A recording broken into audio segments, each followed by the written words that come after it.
Эркектер полигамдуу. Эркектер көп аялдарды жакшы көрөт. Колунан келсе барат деп айтсам, кээ бир мындай кызыктуураак эркектер да, мен ойлойм, мындай либидосы начарыраак, тестостерону азыраак эркектер.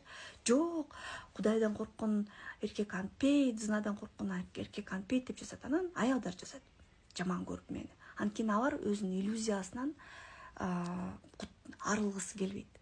Биз аялдар ушундай кээде тоокме деп коем да, тоокме болобуз. Иллюзияда жашайбыз.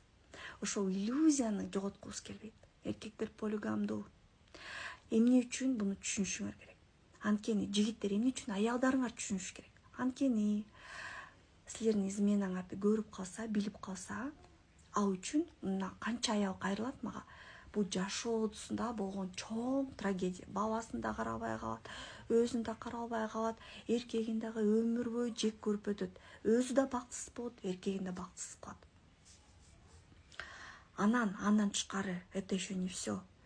Барып ошол күйөөсүнө өчөшүп өзү да измена кылат. Канча аялдар бар ошондой. Мага канча кайрылып атат. Же болбосо измена кылбаса, измена кылгысы келет да, назло. Ал мага ушинтиби, мен да ушинтем деп. А бирок аялдын башында реалдуулук жашаса, эркектин жаратылышын түшүнсө, өзүнүн жаратылышын түшүнсө, ал эч качан мындай нерсеге барбайт. Кайсы учурда аял изменага жок деш керек.